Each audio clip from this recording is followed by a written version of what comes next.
From inside the Banner offices along the Inner Harbor, it is the Banner Baseball Show. Paul Mancano and John Meoli live on a Monday in October. Wherever you are watching, could be X, could be Facebook, could be YouTube. Give us a like, give us a thumbs up, drop a comment. Let us know what you think of the show. If you're listening to us on any of your favorite podcast platforms, write us a 5-star review. That'd be real nice. I'll read it out here on the show. John and I today are going to dive into the managerial conversation because the Orioles, I don't know if you've heard, they're currently looking for a full-time manager for the 2026 season. Also, maybe looking for a general manager. We'll save that conversation for another day. We'll talk about the manager candidates that are out there, some guys that could be attractive to Mike Elias in this front office. We'll talk about what the Orioles should be wanting in a manager and what that person would need to accomplish early in order for their tenure in Baltimore to be successful. But John, I know you're in a good mood because a new Taylor Swift album just dropped. Yes. What do you think? I'm in a good mood. I like it. Okay. I enjoy it a lot. Don't love it? Not a.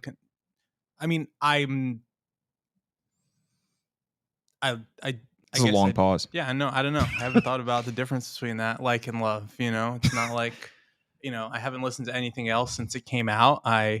Anything else? No. Well, some you haven't listened to your two children or your wife at home. Well, I mean, that's not what I meant, but also no. No, I enjoy it a lot. I really like it. I think that it's a matter of managing expectations. And I think when you hear like Max Martin, 1989 Part 2, you think one thing and then you hear it and it's not that thing. And then you need to like. Is Max Martin the producer? Yeah. Okay. Yeah. And then you kind of meet it where it is. And I was with somebody this weekend. We were with them. The kiddos were running around at the brewery. We went to an ice cream place next door to the brewery. Went to a park to eat the ice cream. Sure. There's a birthday party where they were playing it. Okay. The album as the kids were eating their ice cream. And like the friend I was with wasn't super high on it. And then every single song that came on, she was like, "Oh, I like this one." And it's like, I think that's what this is going to be. Like it's people are going to like people like all the songs and I like all the songs. And then you're like, well, I guess but then the album has its own like judgment space. Sure. But like all the songs are good. It's fun. It's Taylor Swift, Sure. She's also like in her mid 30s. Some people, you have different perspectives when you're in your mid 30s, as I've found out in my mid 30s. I've also heard the take that artists, especially musicians, are sometimes at their best when they are looking for love and they're in an unstable place in their life. And it's when they get settled and they have found the one that they love, i.e. Travis Kelce in this instance, that the music quality drops off because there's not the same want. There's not the same hunger.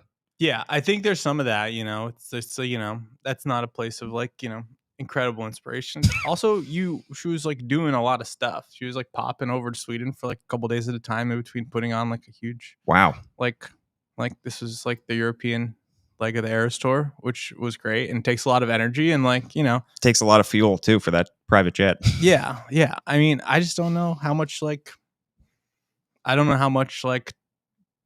attention it got, but it's okay. I like it. I'm not gonna not like it. Okay. Period. But I do like it. That's fair. It's all about managing expectations. Yeah. Speaking of managing and speaking of managing expectations, let's dive into the conversation about the Orioles search for a manager. Andy Kuska of the Banner wrote a story a few days ago laying out the list of potential candidates. We haven't heard anything from a national media side, from the Orioles themselves, about any candidates that they have talked to or interviewed. The only one that we know of is interim manager Tony Mansolino, who Mike Elias said is a, quote, real candidate, end quote, but that the Orioles will explore other options.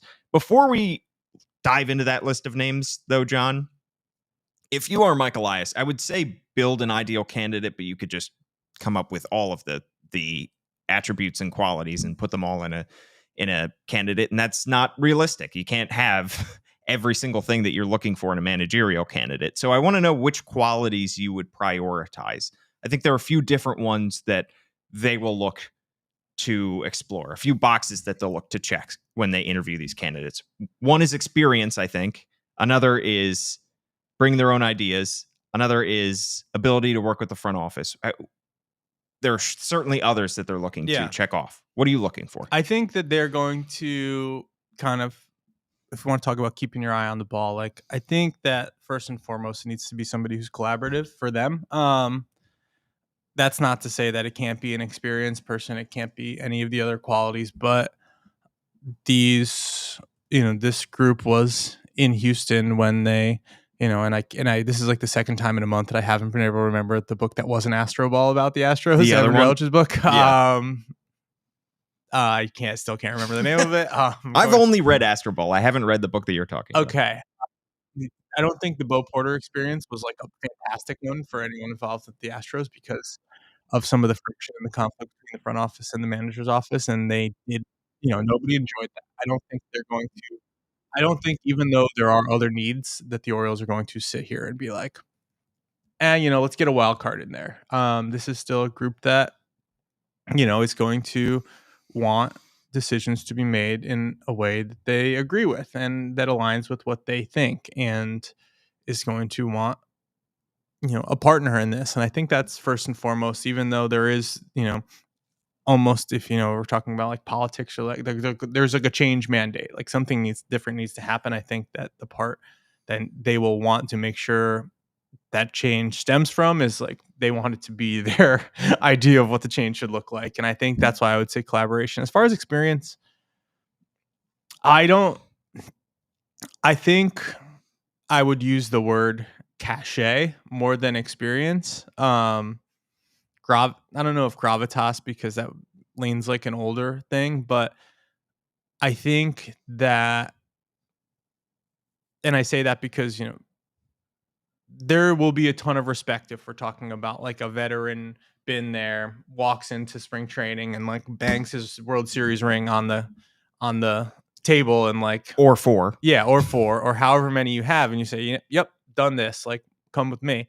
And there's also probably for a clubhouse like the Orioles, like a lot of value, and like they would probably feel the same way about somebody that they grew up watching play baseball and they know is good at baseball. And like Yeah. they could be like, oh, that dude, like I watched that dude on TV, like in big moments doing it, like heartbeat slow, knows what I'm going through.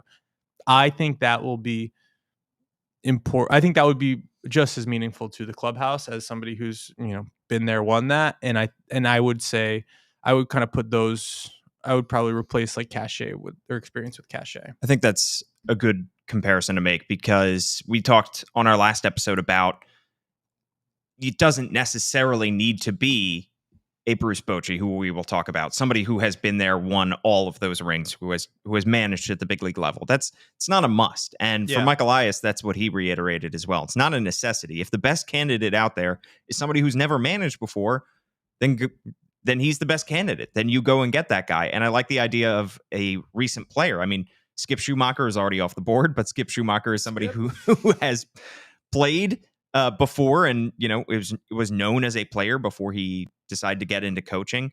There's another guy on this list that we'll get into that recently played for the Orioles. Didn't, was a fan favorite, but wasn't exactly an all-star. Yeah.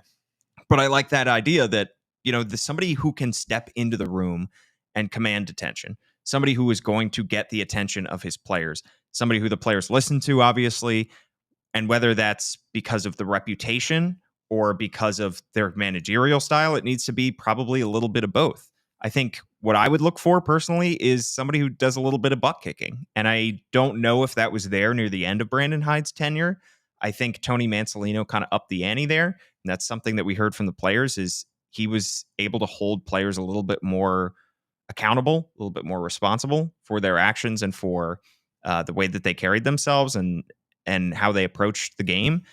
That to me is the most important thing, because getting your young players back on track is by far the most important thing. And there are individually little things that all these guys need to work on, that Adley needs to work on, that Gunnar needs to work on, that Jackson Holliday does, that Colton Cowser does, and getting them to appreciate what is holding them back, and then to work on those things and not take it as an insult, not take it personally, but as a way, as constructive criticism. That to me is by far number one with a bullet. Yeah, and it's worth pointing out that at the beginning, like Brandon Hyde was hired because he was that kind of butt kicker. Yes. Like there was a standard, and he was going to hold people to it, and it was hard to do that because you have different people at different positions every single day, and most of those people are waiver claims and not really big leaguers. And that was his job. He was, Joe Madden wasn't the butt kicker in Chicago. They had somebody else for that. It was Brandon Hyde. And I think as time went on, that probably those dynamics probably shifted, as things do when somebody's in a job for a long time. But I think that is something that that will be part and parcel with the gravitas and the respect that this person commands just by virtue of you hearing his name. And it's as simple as that. And whoever this person is, I don't know if it'll be bringing people down to Sarasota, whether it'll be traveling around the country meeting these guys. Like, they will establish that early, and I think that's going to be a unique challenge, is to, like, what, especially when we're talking about November and December, you aren't going to be telling any of these guys, I hope anything they don't know about why their season went down the tubes, why they regressed, why this team regressed. They, I think, knew it as it was happening, and I'm sure they see it in themselves in the moment, and with a little bit of reflection and like breaking down what they need to do to get better, they're going to know that. But like, that person is going to have the kind of nuance to have that conversation and not have it be like the person, like, they walk out the door and the player's like, F this guy. Like, yeah, you need to you can't just be like going in there and be like, oh, well, you did this bad. And a veteran manager who's had those conversations a million times before knows how to have those conversations. A recent player who has been on the receiving end of those conversations and know what it's like to immediately write off somebody who's had that conversation with you and wants to do the opposite. They are going to know that. And I think that's going to be, that is going to be among the most important jobs that this person is going to have. Yeah. So let's dive into some of the names that are on this list. Again, this is not a list of people that the Orioles have interviewed. It's not a list of people that we know that they've contacted. It's just possible that they could have contacted or will plan to interview these people. These are just names that are floating out there in the ether. Let's start with the biggest bucket of all. I think the bucket that a lot of fans are looking towards the most as a very fertile ground for your next manager. This is a bucket of experienced big league managers, tend to be on the older side. Yeah. Guys that have been there, done that, managed multiple clubs in some instances, and will come in day one. Everybody knows their name. Orioles will get a lot of headlines in the national media for hiring these people. It starts with Bruce Bochy, who's 70 years old.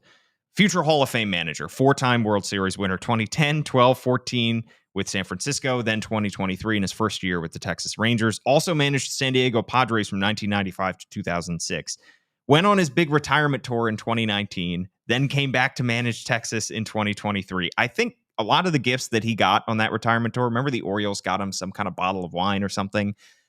Every team was giving him something. Shouldn't he have to give those back? I mean, I would assume that he drank the bottle of wine.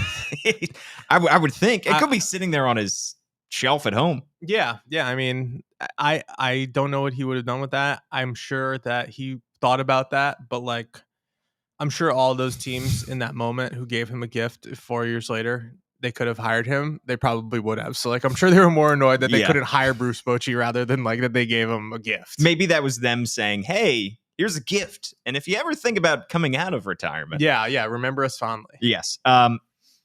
In 28 seasons as a big league manager, he's got a .498 winning percentage.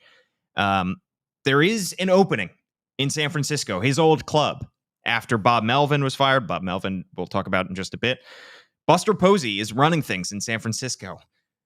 That could be a quick call if Buster Posey wants to get Bruce Bochy back to the Giants and say, hey, you want to manage this club again that you won 3 World Series with here? I think Bruce Bochy has also got to be considering retirement because he's 70 and has already retired once before. Yeah. So I'm not sure that he would want to uproot his life and come to Baltimore at 70 years old. But if you're looking for the biggest winner on the market, it is by far Bruce Bochy. Yes. Nobody around here needs an explanation of what he did in that 1 year with Texas when, they saw it firsthand. We saw it firsthand. And I think one of the checks in the box of like, maybe the Orioles would do this is Mike Elias was pretty clear last week that they want to find the right manager for this team for 2026. And I don't know if that's, maybe there's a world where they envision like a Bruce Bochy coming in and kind of steadying the ship, and then you have somebody to hand it off to, not unlike what's happened in Texas, although just Skip Schumacher got there after Bruce Bochy. That would lend itself to him being a desired candidate. I do think that there's a challenge in managing this division that adds an extra layer of, you got to really want to do this. You're going to come here and you're going to play the Yankees and the Red Sox and the Blue Jays, who you just watched on television in the playoffs, and you have to deal with the Rays, who are always doing stuff, and like they're pesky.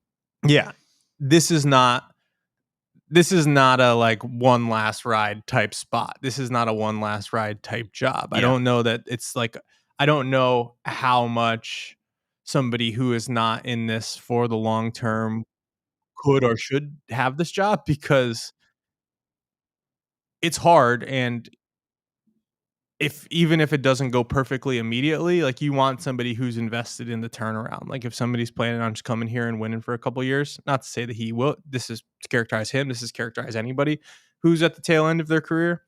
Yeah. I don't know that it's going to feel great if you don't feel like, even if it's not like the results are not perfect in the first couple months of next year, if you don't feel like you're building towards something sustainable. Yeah. By the way, the Giants Buster Posey did say that they're not considering Bruce Bochy for manager.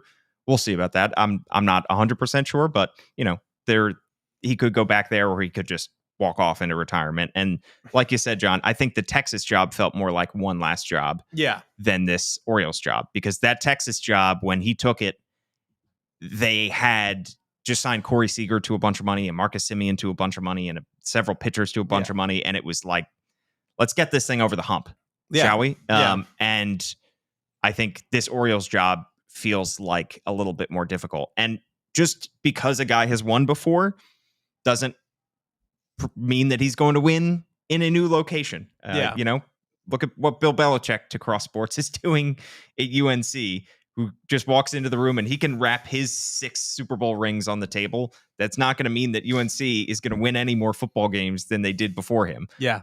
Phil Knight, when he went back to the Knicks, could wrap his 11 rings on the table. That doesn't mean that, that Knicks team was ever going to turn things around. So just because he's done it before doesn't mean he is going to be able to do it again. Yeah. Phil Jackson, Phil Knight, Nike. Sorry, Phil Jackson. Phil Jackson, the Bulls. And also like, there will be no Bill Belichick slander here. Although he does deserve it right now, I would say, and I think to get into the next candidate, who's Bob Melvin, who I see on the agenda, and I think you could put Bud Black into this category too. Yeah, there is also not a super, I guess Bruce Bochy did it because he was with the Padres and he went to the Giants, and it was like one of those like, oh, let's get this guy who's like a really good manager and a team with a little heft behind it. But like Bob Melvin went from, it was an ordeal to get him out of Oakland, to get him to San Francisco, and eventually, after doing a really good job in those circumstances in Oakland, then you get into a bigger chair, and the circumstances are different, and the expectations are different, and it's harder to meet those expectations. Bud Black was like, everybody thought whoever hired Bud Black after he was let go in San Diego was going to be like really lucky. I know it was a big deal. The Nats didn't get him. Because they were that kind of like, let's get this guy type team, like kind of in the position the Orioles are now, for like, not able to really get over the hump. Good team, good core. And that obviously didn't work out in Colorado either. But I think there's a challenge of, and this is the Orioles challenge, not our challenge, of figuring out like, can those guys, who is going to scale, who is going to, who is a product of like a good situation that isn't going to translate. Those are real things that I think they're probably thinking about right now. And I think as you're talking about somebody who was in a place for a long time, has been in a place, moved to a new place, didn't work out. Like there's sometimes it's circumstances that it didn't work out in the second place, and sometimes it's circumstances that it did work out in the first place. There's really no way to know that unless you like get in the room and really figure that out. Yeah. Maybe the Padres are the problem, because Bruce Bochy, Bob Melvin, and Bud Black all managed the Padres. Yeah. None of them could get over the hump. Yeah. I mean, Bob Melvin took them the farthest, I believe, out of all 3 of them. and that was to the NLCS in 2022. Yeah. Well, they made the World Series in the late 90s. Late against 90s? The Yankees, and I don't believe they won a game. Okay. As most teams have played the Yankees in the That's World true. Series in the late 90s and not win any games. Yeah. It is, maybe that's it. Maybe it's just or maybe it's just the Padres thing. I'm not sure. It could just be. Bob Melvin managed the Padres for 2 years. He was most recently with San Francisco. He's 63 years old. First a manager with Seattle in 2003, then hired by the Arizona Diamondbacks. Then that stint in Oakland that you mentioned, and then to San Diego. He wasn't fired by the Padres as well. They just let him interview with the Giants before the 2024 season, and he was hired. 22 seasons as a manager. He's got a .514 winning percentage. He has that experience of working with a low payroll and a forward-thinking, analytics-driven front office in Oakland. And he did very well there. Couldn't get them over the hump. Couldn't get them to the World Series. Couldn't, I don't think, ever get them to the ALCS. Only got them to the divisional round when he was with Oakland. Is he somebody that you would consider interviewing if you were Mike Elias? Absolutely. I mean, I think you consider the interview. I'm not sure, again, the long-term viability, and I'm not sure, I think it's a tick in his, in the pro box that he did spend that time, in Oakland, kind of working under those circumstances with, what they were doing there. That is the kind of collaboration the Orioles are going to be looking for. I think he's probably even though there's no rings, there's no ring culture, I believe would be what they call it in the NBA. Even though there's not the championship pedigree, I think that's probably the floor of what an experienced manager would be deemed as acceptable if we're talking about getting people going. Yeah. Let's talk about Bud Black as well. 68 years old, fired by the Colorado Rockies 40 games into this 2025 season with a 7-33 record. Was manager of the Padres before the Rockies from 2007 to 2015. Never made the playoffs with those Padres teams. Came to the Rockies in 2017 after the Nationals tried to hire him, and I think it was a compensation issue. I don't think that they wanted to pay him or give him the number of years that he wanted in that instance. Made it to the postseason, I believe, just once. It was the Rockies. The structure there was never great. So it's hard to take his winning percentage on face value and judge him by that. Career winning percentage of .477 as a manager in 18 seasons. Bud Black, how high is he on your list of candidates you want to interview? He'd be on there if this is a lengthy process. If there's a lot of time to interview these people, but and I think particularly, he's got more of a pitching background, I believe, and I think it would be interesting if they brought someone in with that kind of background, given that the Orioles pitching side kind of feels like it's in a good place, and you don't really want, I don't know how much oversight or outside influence I would want on that right now. Yeah. One more experienced manager that we're throwing into this bucket. Brian Snitker, 69 years old, managed the Atlanta Braves for 10 seasons with a .548 winning percentage, won the World Series in 2021. Now, he was offered an advisory role in Atlanta's front office after they decided to part ways with him as manager within the past week. I would expect that he would take that because he's closer to retirement age. Seems like he just kind of wants to stay in Atlanta. But maybe if there's a team that comes calling and says, we really want you to be our manager, he could be coaxed out of that. I'm just speculating here. Would you want to at least talk to Brian Snitker? Yeah, that doesn't feel like, I think the more steeped in something someone else is, the harder it's going to be to plop them into Baltimore and that ecosystem over there at the warehouse. Sure. And say here's how we do things. Brian Snitker's been with the Braves for his entire career. Yes. As minor league, big leagues, he's a Brave. That is different, and I don't know if that is the kind of different the Orioles are looking for. Yeah. All right. So those are the four kind of biggest names there that could be on the market. Our second bucket is guys who have managed in the big leagues before, but haven't found a whole ton of success. Two guys in this bucket that I put here, Scott Servais and David Ross. Scott Servais, 58 years old, 11-year big league catcher. then managed the Seattle Mariners from 2016 to 2024, finished with a .514 winning percentage, made the playoffs just once, 2022. That broke I believe, the longest streak in the majors at that point of being postseason-less for the Mariners. Ended that drought, but then was fired in the middle of the 2024 season. Mariners are currently doing very well without him. Does Scott Servais interest you at all, John? I think so. I think there's that. I think there's the, you definitely have the cachet, you definitely have the experience, you definitely have the relative success. I do wonder, I think he, among all these candidates, and I think you get into the lower down on like the success in your past stops ladder you go, the more it's about like, are you going to be able to play ball here? Sure. If somebody with 4 World Series rings comes in, they are going to get more room to operate and room to influence things than somebody who does not have that. Yeah. And I think that feels like just a kind of, not a deal breaker, but it feels like there's going to be a need to kind of understand where the Orioles' priorities lay with that. Like, how much are they willing to let someone come in and like, demand his own coaches. Jazz things up and do things differently when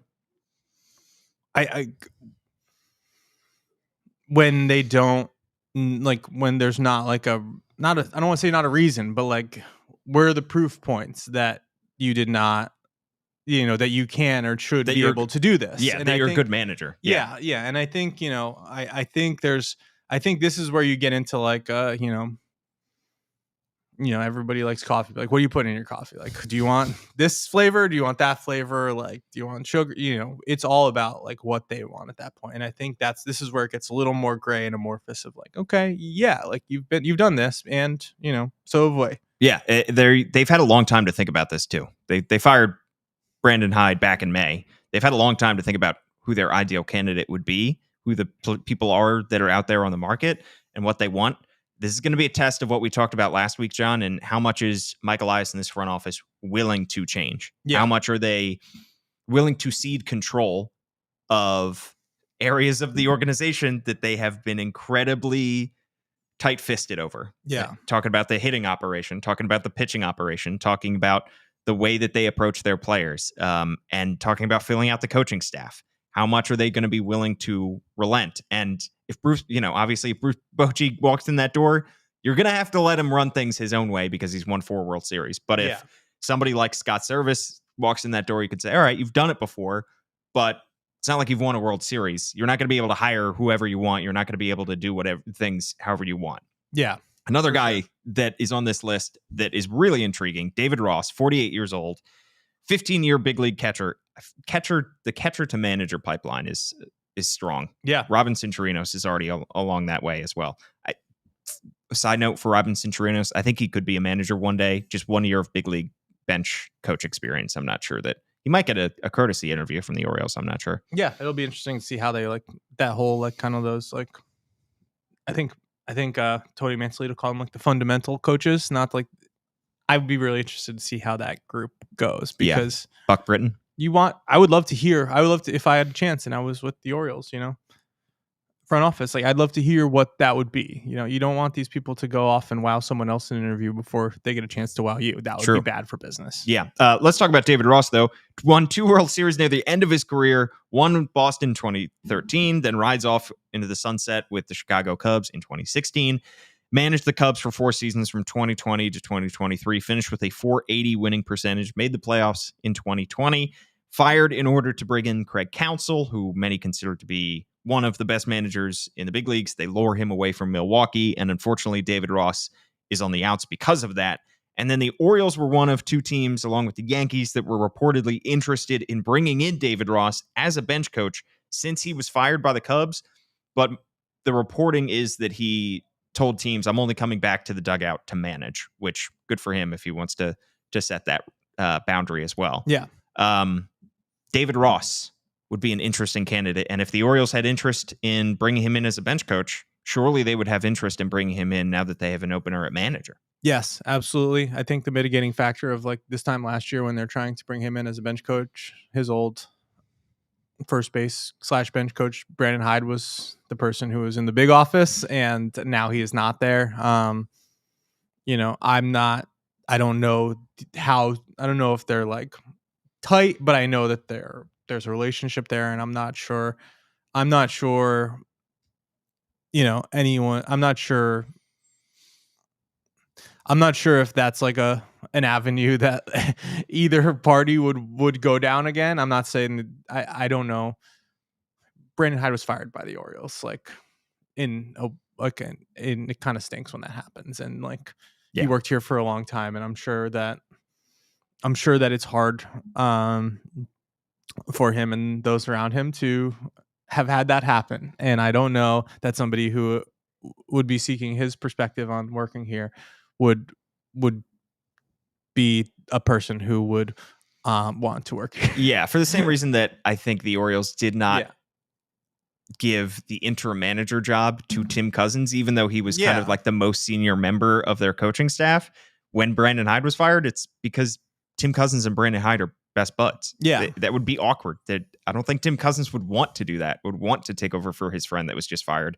Yeah. For a similar reason, I'm not sure David Ross would have great feelings about the Orioles if they fired his good friend Brandon Hyde. Yeah, because this is not like, and I'm not saying like I know that like Brandon Hyde and David Ross like talked about this. Sure. But if you are taking a job like this, you know that there's going to be lumps in there. You know there's going to be a lot of blame that comes your way, and like you're just gonna, that is part of being a manager, is that like you ride the wave.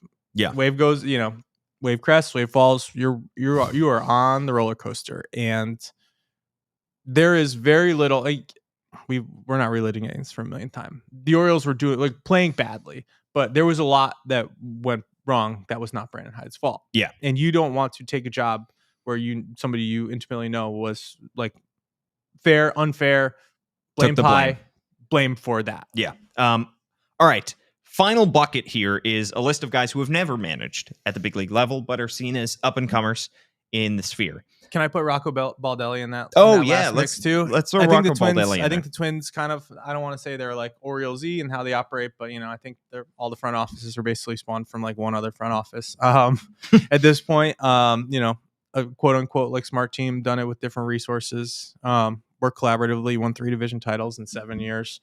They fell apart down the stretch last year. Like they were a playoff team until they weren't. This year, who even knows what happened with that team? Like, yeah, that could be a situation where, you have, that dude's done it. The Woonsocket Rocket, obviously. Go New England. Would love to have a New Englander in the mix for obvious reasons. We could talk about Drake May. We're not talking about Drake May on this podcast. Rocco Baldelli and I can as well. Oh, gotcha. Okay, yeah. Good, because you save those conversations for off air. Yeah. There's been a lot of winning. There's been a lot of like young players producing there. Yeah. It feels like that could be.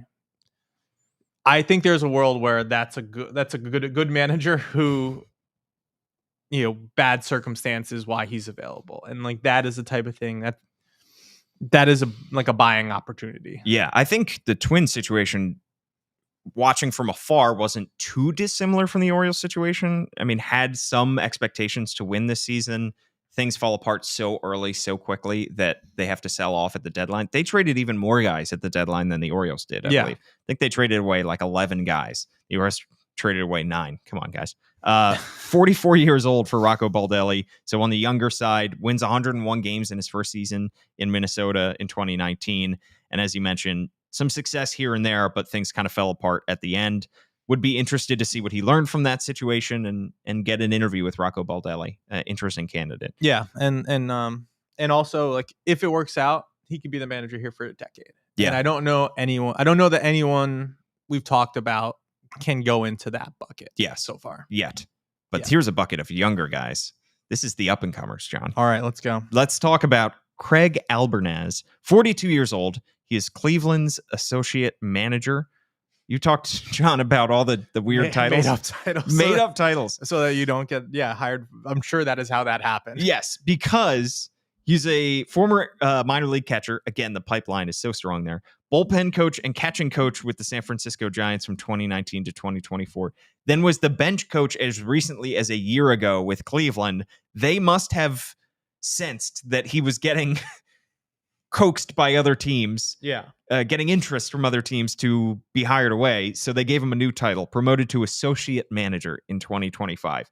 He has been a very fast riser these last few years. Only 1 year as a bench coach before getting that promotion.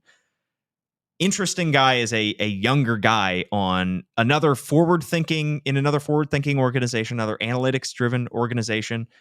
But Craig Albernaz, you can throw in to this new bucket of up-and-comers. Yes, and I think for all of these types, I think if we're talking about the threshold being that the Orioles need to win the offseason, which is kind of what Mike Elias said last week. You can read all about that on thebanner.com. Where people can subscribe for $1 for 6 months. Let's I believe go. Still the case. They sure can. I think that you kind of have to like assess who the market thinks is the best one, and then like you can either hire a winner or you could hire the guy that everyone thinks should get hired. That's a terrible threshold, but like that is how you win. That's part one of winning the offseason. Sure. Winning the offseason, and we'll dive into this, I think, a lot. And you wrote that great story this morning. I think is such an interesting concept because Mike Elias talked about wanting to be competitive in the AL East and be competitive for a division title, but he also talked about wanting to have a team that everybody feels good about coming into spring training. That everybody thinks is going to do that. Like yes. The baseball world, us. I think you referenced the assembled media there at the Warehouse Bar and Grill.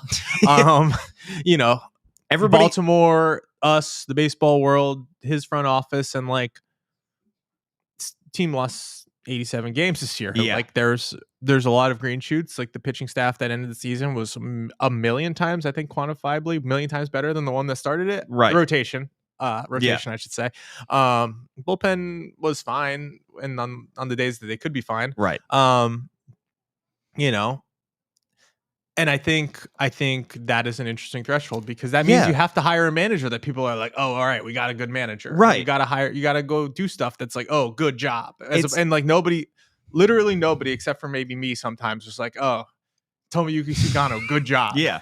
I think it's an interesting turn for Elias because I don't know if he's ever cared that, or at least openly cared that much about perception. No, he's always cared about the process over the results, and he's always cared about the reality over the perception of, well, we may not be picked to win the division, but we're going to punch above our weight class and we're going to have a good team by season's end and people will be surprised. Yeah. This one is like, we care about the perception. We want people to boost that win total. We want everybody from the outside to be writing good articles about how the Orioles are going to be great, which creates higher expectations. I mean, and to me, obviously, you'd much rather have the reality than the perception of being good. Yeah. But he wants to win the perception game as much as he wants to win the reality game. As he knows, though, the perception game can be tricky because a lot of us pick the Orioles to go to the playoffs and go to the ALCS, and they didn't do it. And so you raised expectations, and then you end up shooting yourself in the foot when you don't meet those expectations. I mean, a lot of people pick the Ravens to win the Super Bowl, and we know how things are going, myself included. Yeah. So interesting that he wants people to be talking about the Orioles positively, as well as them to have success. Yeah. And that, to bring that back to this, there might be the next great manager of these like first time managers who are hired this year. Yeah. This might be the guy. We might be about to talk about the guy who can energize the room and connect with the players and make, and you run a tight ship and keep everybody up to a certain standard and get everybody to buy in. And like that person might be on this list. I couldn't tell you the first thing about any of these people. That's the problem. And they will have, and they have to, and I don't know how much decision making is going to be driven by that fact. Maybe they say like, we're going to hire a smart manager and, we're going to make the impact that will make it so that the world thinks we're going to be a playoff team again in the months to come, we're gonna get like a dude in the rotation, and that person, people are gonna look at that on paper with Kyle Bradish and Trevor Rogers and say that seems like it's gonna be good, and then we're gonna hire or we're gonna sign or trade for a couple of relievers, and like we're gonna get a dude in the lineup, and you look at the names on paper around that, and people are gonna think it's good. That is easier to do than to hire a manager who has won before, who you don't think is going to be a good manager for you. Yeah. So maybe that's where that impact comes. But as step one of that stated process that he said a couple times, it wasn't just something that like he said once. He said it a couple times. He wants everyone to think that. Step one is like to break through the noise. There's a team next door to them over there that's like falling apart itself. To break through the noise and be like, we hired a first-time manager who's been third in command in Cleveland, who you've never heard of. Right. He's going to be great. He might be great, but like, how is that going to change the projected win is total? that going to start the process of people thinking this team's going to be good? In reality, maybe. In the sphere of public opinion, I don't know. I don't know. And it's clear now that that's something that he cares about. Yeah, and I would say they cared. I think a lot of things that happened in the first, especially like, like I heard a story that he like after, like the first 2019 offseason, after they were like when they were about to trade like Dylan Bundy and like VR, like, and like he was just like, oh, this is gonna be a bad week. Michael Elias. Yeah, but like knew he had to do it. Like right. Had to, in the context of like being the Orioles general manager and the circumstance he was working in and the things he wanted to do. Knew it was the right thing to do. Knew that was the thing to do in that moment, but like also knew it was going to be like, oh, this is going to be annoying. Yeah. Like, people are going to think this is dumb. And like, there's nothing you can really do about that. Yeah. So like, and like, I think they care, and I think they've always been realistic about, even like they're like ripping things up in 2023, and like, they're like, we're outperforming ourselves. Like we expected to be like in playoff mix, like wild card mix. And I think they've always been like realistic about what was going on. And like, when you start playing, this feels like a bit of an away game as well. Yeah. All right. A couple more guys in this bucket. George Lombard, 50-year-old Detroit Tigers bench coach, first base coach with the Dodgers from 2016 to 2020, and has been the Detroit Tigers bench coach since 2021. Kai Correa, youngest guy on this list, 37 years old. He is the Cleveland Guardians bench coach. He began his coaching career on the coaching staff of the University of Puget Sound in Seattle. I'm sure. In 2010. Sure it's beautiful. I'd love to go to see the Puget Sound. Got his first big league job coaching the Arizona Fall League as an infield coach in 2018. Hired by San Francisco as their bench coach, infield base running instructor in 2020 at like 32. Nice. At that point, Gabe Kapler fired in San Francisco, so they made Correa the interim manager for the final 3 games of the season. So he's got big league experience as a manager. Done it.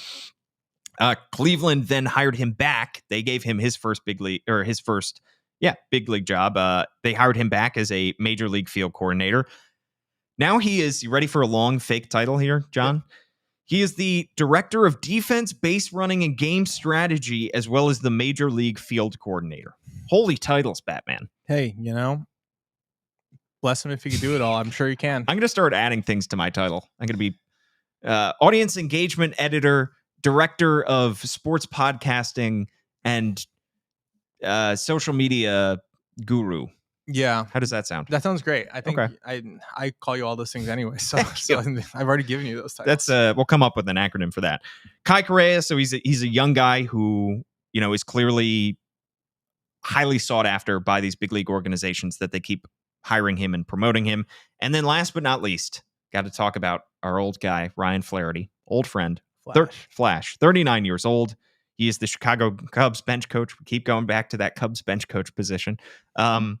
Former Rule 5 pick, of course, by the Orioles. Spent 6 seasons with Baltimore, member of 3 playoff teams. You recall he had a pair of homers in 13 playoff games. Started his sphere into his, dipping his toe into the coaching realm as an advanced scout and development coach for San Diego.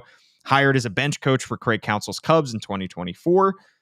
It would be awfully cute to bring back Ryan Flaherty. I think there's a rule when you hire coaches or managers, don't hire a legend, because then you have to fire a legend. That's always an difficult problem. Yeah. To have. It's like why, you got to be careful, and Denver hires, like John Elway, or even honestly, San Francisco hired Buster Posey. That was my first thought is, Yeah. you better do well, because you don't want to have to fire Buster Posey one day. That will be weird. Yeah. For Ryan Flaherty, though, I don't think it would have the same kind of, he's not like, he's going to be in the Orioles Hall of Fame one day and you have to worry about insulting him if you have to fire him in 2029. No, maybe he will be as a manager, though. Maybe he will be. Maybe he will be as a manager. Would it be too cute to bring back Ryan Flaherty? No, I don't think it would be. I think it would probably be the sweet spot of that, what we're talking about. Like, people would, I think, be happy about that. Nobody has ever had a bad thing to say about Ryan Flaherty. Sure. So it would boost public approval. It would boost sentiment around fans for sure. Yeah. In the same way that Cal Ripken Jr. on the ownership side boosted. Yeah. And also, but he's also like been around really smart teams. Like Craig Counsell knows how to manage. Period. Full stop. Like he has like he's been with teams that are in this position that the Orioles are in, like need to like get over the hump, and he's seen firsthand, working with a variety of managers, like what that could and should or look like. He's got a ton of experience. I think he gets here, and I wish those words didn't come out of my mouth. Like, every team has good baseball fans, and every team likes like players that work hard. Sure. Like, you show me the fan base that wants like somebody loafing and like, not running out of ground balls and like letting balls, nobody wants that. So that was a dumb thing to say. No, but but he gets it and he'll understand, and he knows, I think there would be a value to that connection that like from when this team was good. Nobody's saying that like this team was good because Ryan Flaherty was on it. He was like a bench player, and he played sometimes when other people were hurt. But there has been, intentionally, unintentionally, it feels like more severed ties with the past year than connections to them. And, people think fondly of that era. And if they see a person from that era, excuse me, I just spit on you. I didn't see it. You're good. Just kidding. I just made that up. then that would be a good thing. Speaking of that era and people from that era, spitting on people. Speaking of spitting on people, no, not speaking of spitting on people, but speaking of that era of the Orioles baseball where they won more games in the American League than any other team, let's bring back Buck Showalter. Let's bring him back. I'm good on that, but hey, don't think it's going to happen. For any fans that are clamoring, and there is a small portion of the fan base that is clamoring for Buck Showalter, I don't think it's going to happen. I think what people want is the idea of Buck Showalter. Yes. Not Buck Showalter himself. Let's have some new ideas. Hey, let's give if there's one Buck Showalter quality that the Orioles can or should seek, it's not any like the, taskmastery and like the weird control stuff that he had. It was the lack of respect for like the big boys. Like, he used to hate when anyone talked about like, oh, this is a tough division. Like, oh, we have our work cut out. He used to hate that. And like, he used to not entertain it because like, whatever. I would say they're not going to change. It might change if they do expansion realignment. Like, it might change. But until then, this is just the reality. And you can put your head sat on the table and like feel bad about the fact that there's all these good teams in this division, or you cannot. And he always chose not to. And I think that helped because I noticed a shift back to that happening once he was gone. And like, I think that you can't really like live in that world. No, you can't be in an aw shucks, we're just happy to be here. Yeah. Oh, this is going to be hard. We got good teams in this division. They spend a lot of money. It's a challenging, competitive landscape, I believe. I think it came up. I don't know why it came up. I guess because they're playing each other in the playoffs. But like, somebody asked Bryce Harper at the beginning of the season about like the Dodgers spending money and like how unfair it is. And he said, anyone who thinks that is a loser. Yeah. And like, yeah, I completely agree with every line of everything offshoot of like thinking about that type of stuff. I'm with Bryce Harper. I ride with Bryce Harper. May be because Buck Showalter had managed the Yankees in the past, but he came in with an attitude of we can compete with them. They're no better than us. I don't know if the word is pugnacious, but that's what it makes me think about. Yeah. Pugnacious is certainly a good word to describe Buckshot Walter, I think. Eager to quick to argue, quarrel, or fight. Yeah, sure. Yeah, sure. Like an Earl Weaver type. But yeah, he came in with we're not just the fourth team out of 5 in this division. Yeah. And whoever is entering this job is going to enter a division that has 3 playoff teams. Yeah. In the Red Sox, Yankees, and Blue Jays. All going to get better. Yes. All going to get better, I assume, because those teams, like the Red Sox had one massive contract and they traded away for not for some reason. They have a huge opportunity to spend money. The Yankees don't care how much money they spend. Yeah. Toronto is going to be they're going to be the reigning division champs. Yeah. And they're going to be emboldened to get better because they see what it's like when they're winning playoff games. So I think it can become infectious if you kind of hear it from the front office or you hear it from the national media or you hear it from the players of this kind of mentality of being the also-rans. And I think Orioles fans felt like that for a long time. Yeah. Because of all the years that they didn't make the playoffs and for all the years that they just were getting habitually beat down by the Yankees and the Red Sox in that division. And they just... Sometimes you can internalize that accidentally. Yeah. And Buck Showalter came in with an attitude of F that. Whoever comes in, I think that is something that, they would do well to embody. And I think you going back to what you said about different fan bases of Ryan Flaherty knows what this fan base is like. He knows, the kind of hunger that they have. I think there are times where there is a good manager, but he fits poorly with the market. He fits poorly with the team. He fits poorly with the city. And I think there are so many instances. People usually use it with an instance of, with somebody who's hired to manage the Yankees or the Mets, and he's just not built for that. He's just not ready for the bright lights or whatever it is. Yeah. I think it does take a certain kind of personality to manage the Orioles too, because this is a blue collar city. This is a city that hasn't had a whole lot of success in the last 3 decades. This is a city that wants a championship quite badly and knows that it's going to have to be the underdogs to get there. Yeah. Knows that it's going to have to run through some tough challenges and break through some ceilings in order to get there. And so I do think that there is something to that the manager who was hired here has to be the right fit and have the right personality for the city as well. Yeah. Yeah, for sure. I guess we did talk about Buck Showalter. There we go. Yeah, there we go. All right. There are probably a lot of names out there that you're thinking about. If you're listening to this and you want to throw our way, so please do in the comments section, in the replies, wherever.